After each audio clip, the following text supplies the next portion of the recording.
Which, again, like I said, realizations about why I would do things in the past that I had no really reason. I just would do unconsciously, subconsciously.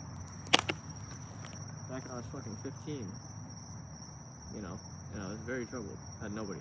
Didn't want to talk to anybody. Didn't want to do anything. Wanted to just shut down, close off. Build the Great Wall of Korea. No, I wanted to. Ooh, there we go. We got some light. Oh my god, this thing is so bright. Goodness. I wanted to go back to that the the the room situation at your parents' house. And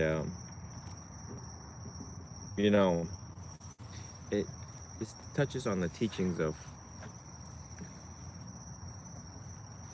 the practice of the non-self. Well, hold on. Visitors. No. It touches teaching on how we are all just visitors and everything is temporary, not permanent. It's not my room. It's not this, not that. This is not my shoe. This is not my feelings. This is not my thoughts. Like later on when you finish CBT and you go into the what we call the 5 aggregates. Is that life is a combination of things that constantly change. Your human experience, you realize that it's moment to moment. You know, it's like, well, what is this cup of wine? And before it was a cup of wine, you had to open your eyes to see it. And you're like, oh, cup. And then you label it. It's a cup. And then wine, you see, oh, wow, good. Oh, that's a good thing, you know. And so it's a force of combination of labeling, perception, feelings. We call it the 5 aggregates. And nothing's actually ours. It causes you a lot of suffering when you take possession or when you personalize something. So when things, let's say this family intervention thing does not work out, then you have to follow the advice of the wise, which is learn to walk alone because not everyone lasts forever. You were born, right, and then they left you alone. Then comes the foster thing, you know what I mean? I mean, I still have a mother, but I don't, in my mind, I'm convinced I don't. Technically, I feel like I'm alone with both of them, just because of my nature, the way I am. So I just want you to really think that in this lifetime, you can do it alone. You don't owe anybody anything. They don't owe you nothing, and you don't owe them anything. So just prepare for that. And it is the human heart to come back and blame and guilt and shame. No, not the way how I teach. And it's not the way how we're gonna live. Life's too short to blame and guilt and shame and all of this other stuff. Right. It is what it is. That's it. So I'm gonna figure it out. I'm gonna try the best I can. As a matter of fact, when they come in, I'm gonna have them like, you know, if you have your phone, if you want to record this, you should, so that you can go back. You should go back and you should listen to it after today's. Hold on, let me wait for this. Because a lot of the times in the moment, you can't process it. Like you said, you can only process some of this information in the moment. Yeah. Which is why, like, you saw how excited I got about rewatching the movies when I first Yeah. Airsoft, yeah. Yeah. Which is why I got so excited about it, because I could be like, okay, well, what do I need to do differently? What do I need to do wrong? What could I have changed to better? My thing is that, you know, if they're thoughtful enough to go back to the recordings, but I'm gonna do my best, and that's one of them.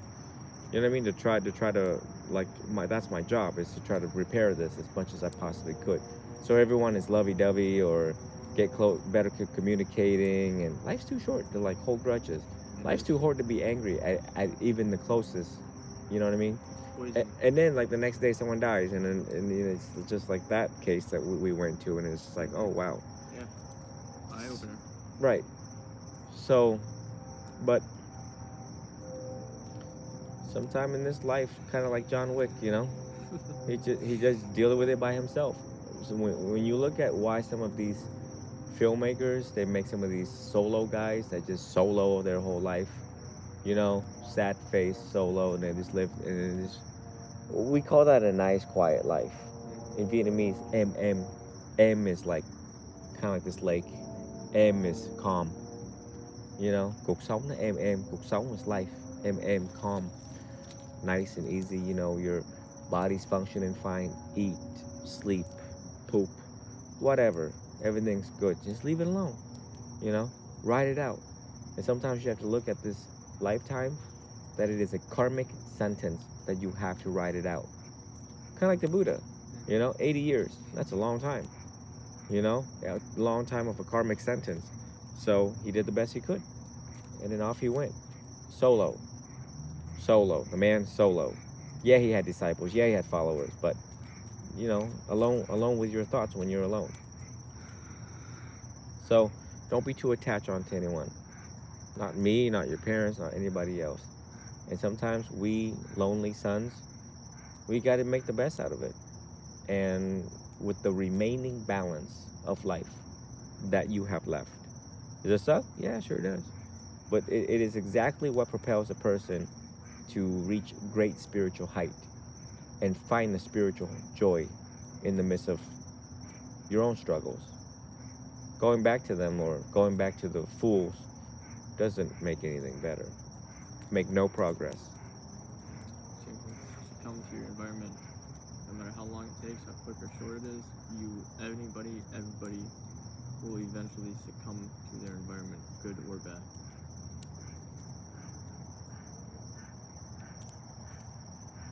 Because I've been in good environments, I've been in bad environments.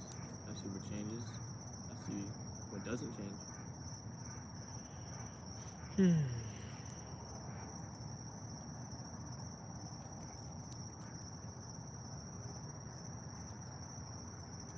These are some very heavy words tonight used to describe the current situation at hand with the people that's in our lives. You know, I've never heard any other monks out there use the type of vocabularies that I have used. Because I don't know if they want to keep it real or not, or tell the people how it is. Sugarcoating things. I don't. Beat around the bush, everybody wants to do And that. people are like, well, what do you mean you have to be a judge inside your own home? Because there's no leadership. Wait until you step in one of these houses and you'll find out real quick. You know? Makes people very uncomfortable. Even Dom. Dom will not come over my house.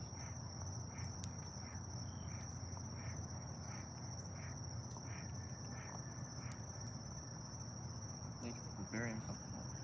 People don't like to be uncomfortable, and uncomfortability is what pushes you to do more. I know. Fuel.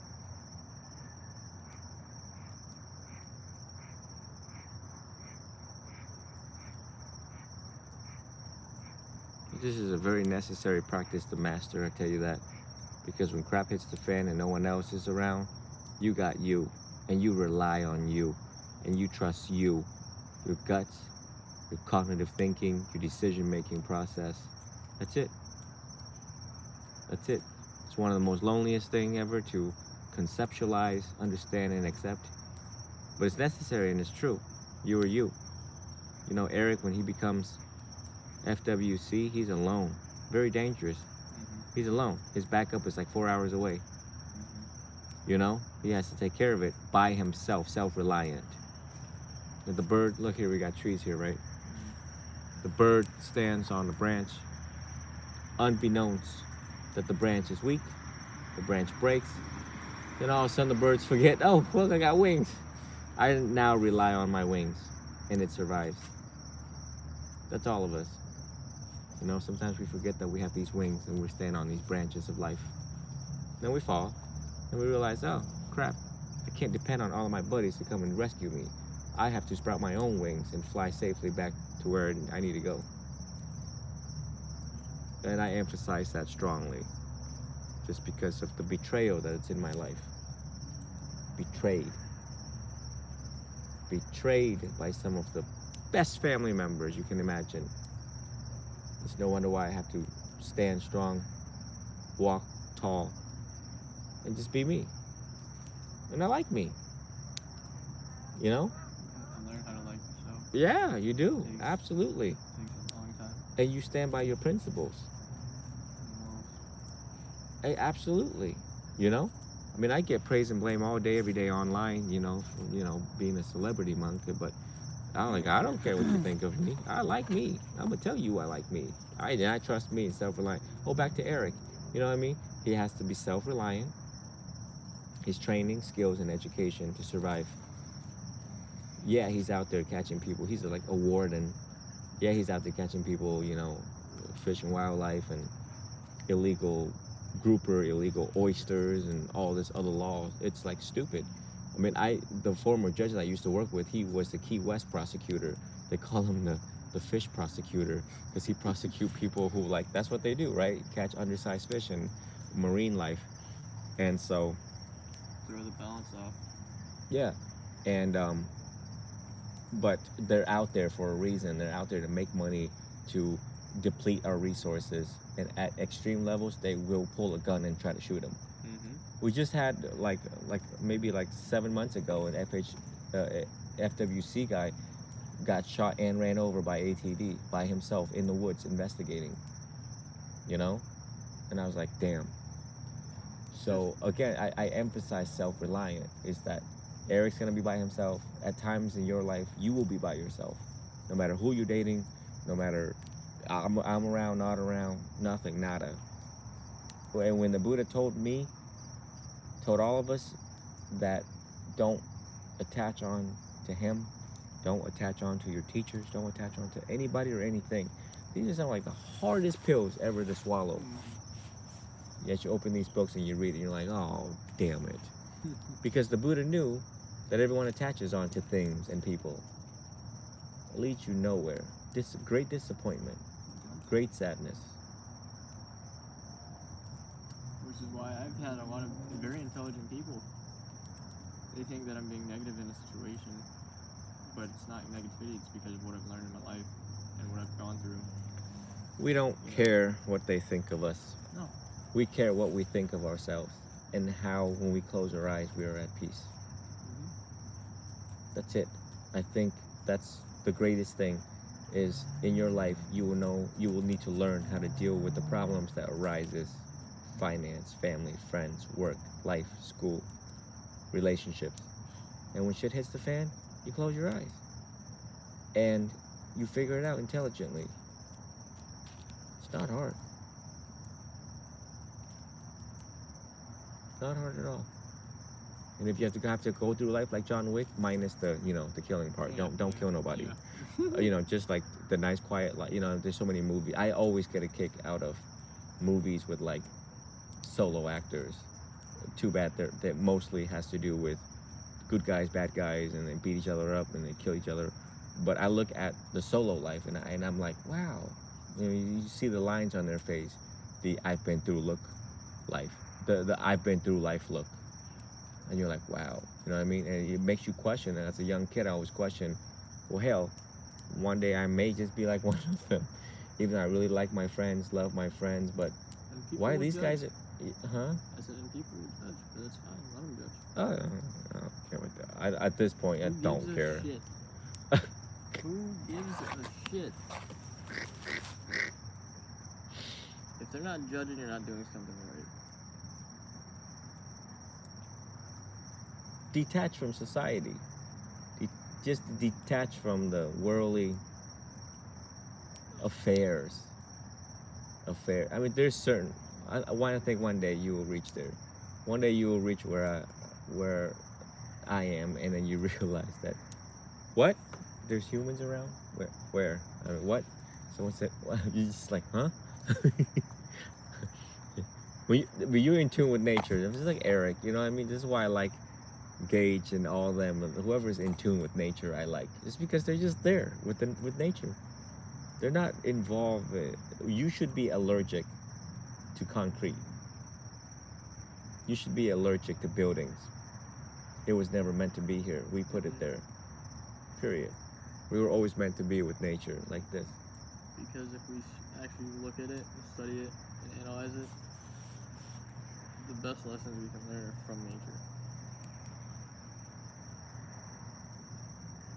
It's like baby birds when they're born. Try to fly, don't know how to fly. Smack the ground. You gotta deal with it until they can learn how to fly. That's a very powerful lesson right there. From a bird. From nature. Natural order of life. Teaches you about balance. Good practices, bad practices, what needs to happen, what doesn't need to happen. What's really important, what's not important.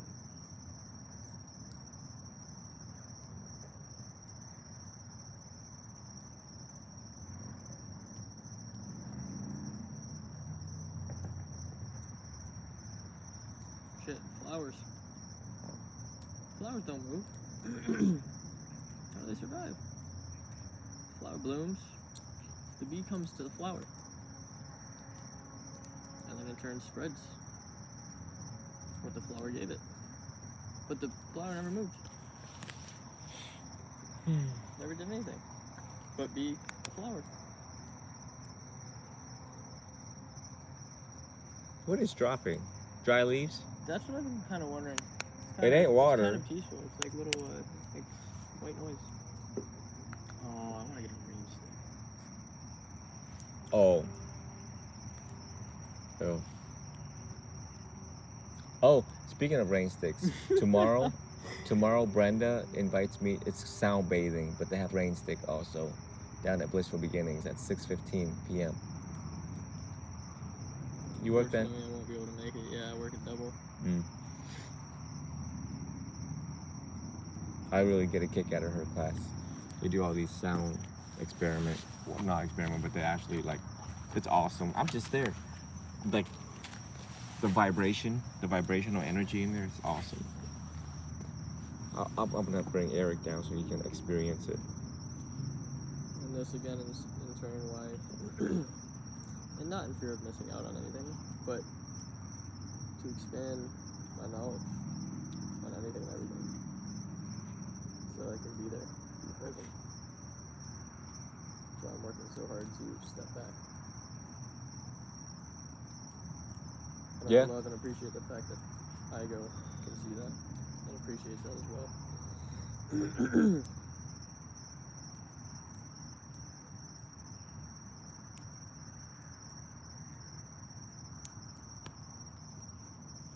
You know what's funny? I need to get one at one point. You remember when I asked you about your bowl the other day? I asked you if it was one of the noise bowls.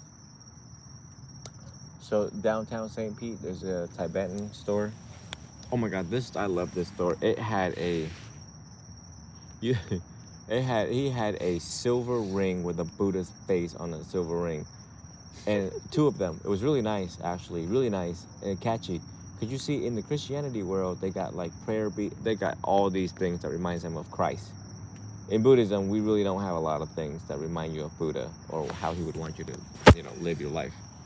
And so therefore, me and Steve went down there, and the guy sells these bowls range from like $150 to like $1,000. But it's like the real deal. And I'm pretty sure you were there, right, when I had the bowl at the Blissful when I hit it. Yeah, it's up in the room over there. But yeah, it's really nice. You sit there and you hit it 3 times and you just zen out. It's meant to bring your attention and awareness in, like, here and now. At the monastery, they have one size of that trash can, like half the size of that trash can, and I'm pretty sure it's like, like $15,000. And when the monks hit it, you ain't got no choice but to bring. It's kind of like someone saying, "Do I have your attention to the sound of my voice?" It just like arrests you in the moment. You have no choice but to, like, whoa. It is the most awesome sound ever. But yeah, it's necessary as introductory item, religious item for this practice, especially if your mind's stinging, zinging all the time. I think I got by in life by going to the monastery every day. since age 14, and just letting them hear it, and just sit and they're chanting, and I don't. Go get him, Tigger. Go get him. Is he gonna light up to hit that? Oh yeah, that's a priority call.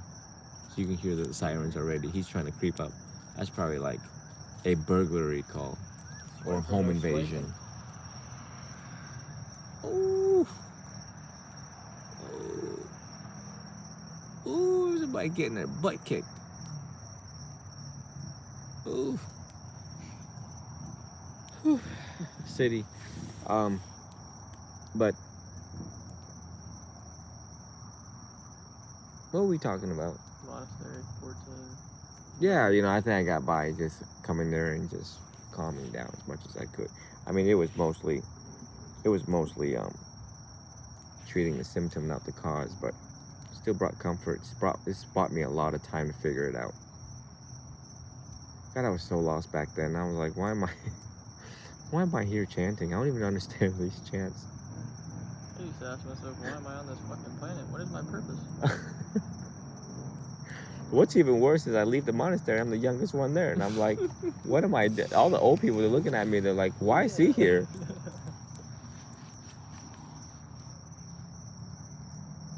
Oh. Yeah, I mean, what I was gonna say about that bowl. Oh, it's leaves. Dead leaves falling back to the earth.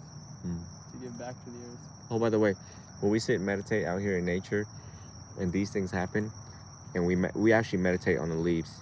You see the leaves in here? I feel with my hand too. Impermanence, right here. Not everything lasts forever. And death. See, we actually connect the teachings with everything that you see here. The brown leaves, death, impermanence, suffering, and none of this is under our control. So that's why we choose underneath a tree to meditate, so that we see all of this and be reminded over and over again that everything is not permanent. It is subject to change, and it is not within our control. You see those three things in anybody and anything, you're golden, man. You're golden. Yeah, and it's funny, like we were talking about me,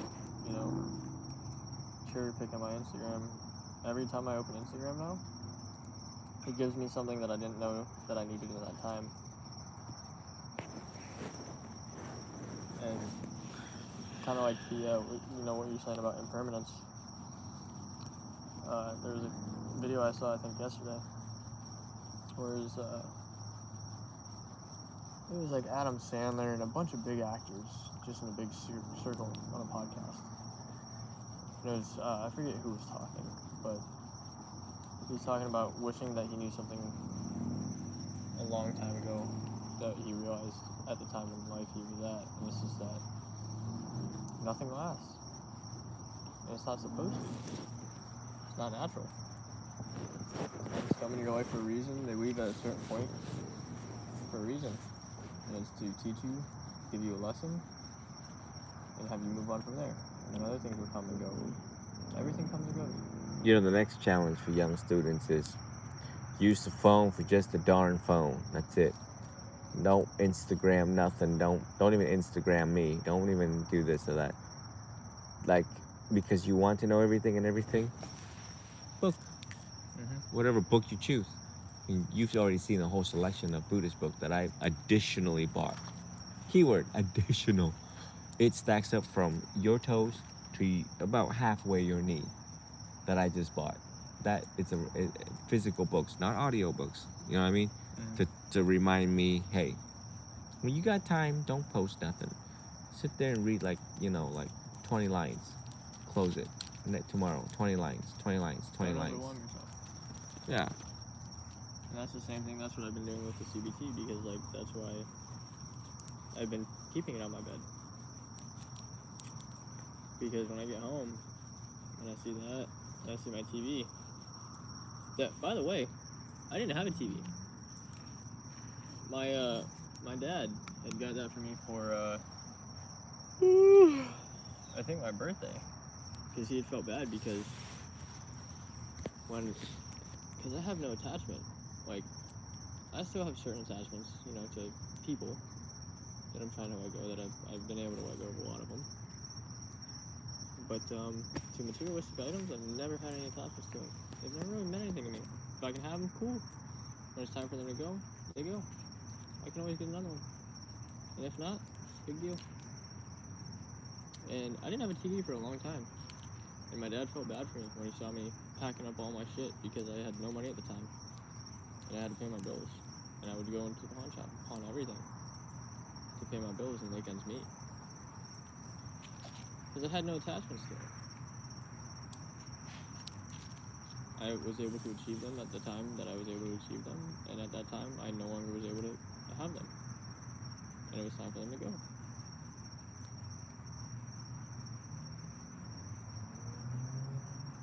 And it did nothing but help me when it was time for them to go and further and push me on. So that's why I keep the CBT on my bed, because it's like, I could go on YouTube and watch pointless videos, or I could read. And I don't know if you noticed how excited I got when I saw some of the books you had. You know that I haven't read since, read a book, gone to the library, even in schools, since I was probably in elementary school. You know why I do the Sunday service? So I can refresh my memory on things that I've read and not just leave it there. Because the way how they ask questions and review them, it's a review for me. And I did it because I was in the middle of actively writing my book. And I'm like, oh, what do I need to include? What do I not need to include? Like 2 years ago, I started a Discord too, and reviewed the whole entire book with like 500 students on my Discord. It was for me. It was for anybody else. I don't care if they get it or not get it. It was for me. I needed it for me to refresh my memory and be challenged by some of clinical challenges, clinical questions. You know what I mean? I dragged it, and then I did the blissful. I don't have to do the blissful thing. I don't have to do anything. I created it for me, so I can be staying on point. I just wanted to make my mind more sharper, and students ask all sorts, and it makes you think. One of these days, you're gonna get to read Min, this kid from Cali. Oh my God, some of the questions he asked, I'm like, holy cow! Let me sit on that for a week and come back with an answer. He's asking master's degree level questions, and I'm like, dang. Or certain questions equivalent to a dissertation. You can do a dissertation with some of these questions. And I'm like, wow, kid, you really sat there and thought this out. So, yeah, watch my dad read every single night. And it's too bad, some of these assignments I got out there in the world, they move too quick, so I can't really open my books. And as soon as I open the first page, they call the patient in, or they call me in, and I'm like, oh God, I just want some time for myself. Oh. But people are depending on you. I know. One day. This is why, I am going to take my vacation a little early. I'm going to drag my little books with me.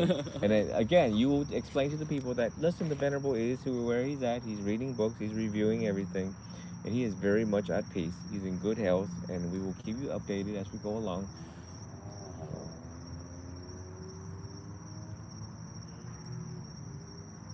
I miss my city. I miss the beach at my city. I miss the little chair. You weren't with us the other day when we were out on the pier. At the chair, like this, but it sprawls out, and so something about Vietnam's beaches that just eternally calms you down. That's what you feel. You think this is peaceful? This ain't nothing. It eternally makes you feel like, well, it's like you're stepping onto a different planet. Yeah, literally. On the same world something about Nha Trang Beach. Something about it. It's just addicting. It's like a drug. Like, you have to be there. Like, you have to go. I was there for 8 months straight after breaking up with Christina. Every single night was heaven at that beach. Took my little motorcycle out there and just by myself. Isn't it funny how people like us, we always make our way back to water in times of crisis, unknowingly, unintentionally. So I have to make it to where at any point in time, any one of you can access me overseas, wherever I'm at, and just you guys will be well sufficed. That means I have to train you guys in monastic trainings. So I'm like, here, come see me. Come ordain for like a month. What does Stay with ordained me. mean? Be a monk. You can take part-time monk program, a month or two, contribute, go over there and teach them what I have taught you. And then, you don't have to pay for rent. You ever thought about that? You gotta pay for food. Contribute to humanity and they will take care of you. Simple. Come and relax.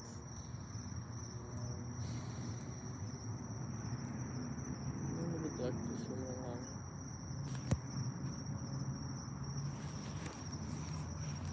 And Peaceful.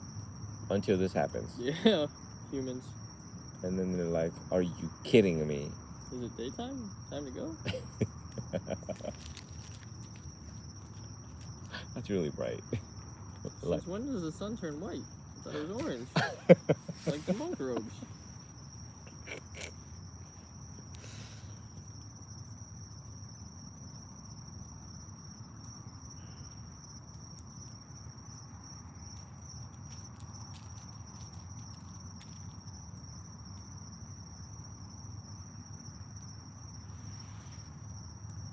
I can't wait till November, man. Oh. You know one observation that I've made about Dom? Huh? He's going down, his mindset has changed dramatically. And his mindset is turning into Jenna's mindset. And I'll ask him questions. I asked him, I was like, are you coming with us to Vietnam on the Vietnam trip? I don't know. So isn't that ironic that I'm sitting here teaching you how to survive on your own, be by yourself, and not depend on anyone? As much as we want them to travel with us, that is subject to change. I'll be damned. Impermanence. Subject to change. Not under our control. And and this is realizations I've made that were hard as F to make. When I had broken up with my ex, because my whole life I had always walked alone, so I'd never known. And then I became attached. And when that attachment was broken, it broke me. And I had to figure out. Are they fighting down there? Probably Crack Sparrow and Jack Sparrow. I don't know. Just let them.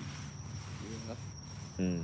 But when I had split, and it's funny because she would always run away. She had left me alone for a weekend one time when to go be with her friends in Boca Raton. And I had woken up on the first day in our apartment, and it felt unnatural, weird to be alone again. And I was like, I've been alone for my whole life, and now that she's gone, something doesn't feel right. Felt wrong. And when we'd split, it took me so long, and it took a lot of self-discipline to not immediately just go, because everybody, they get out of relationships and they immediately need somebody else. They need to be with someone. And I was at that point too. But I had to fight it. And when I stopped obsessing over trying to find somebody else that was going to bring me peace, stopped obsessing about it, let the attachment go. All of the things that I was searching for and obsessing for came to me.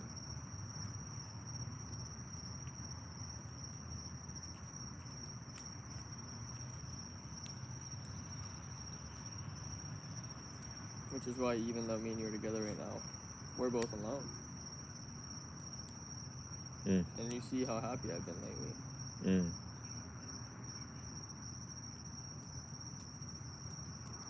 And it was a hard pill to swallow.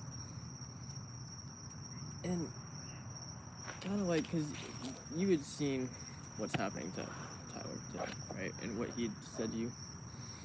That hit hard. Mm-hmm. And he's moving so quick, like the sense of urgency for somebody that age. Mm-hmm. Somebody that age should just take it easy. Mm-hmm. Shit. If I was his age, if I was like 40-something years, oh hell, hell no, I would never move like that. And you know he plays softball. Oh, Jesus. Because that's why he told me he's trying to get every Sunday off now. It was because, like, in the afternoons, he goes and plays softball on Sunday.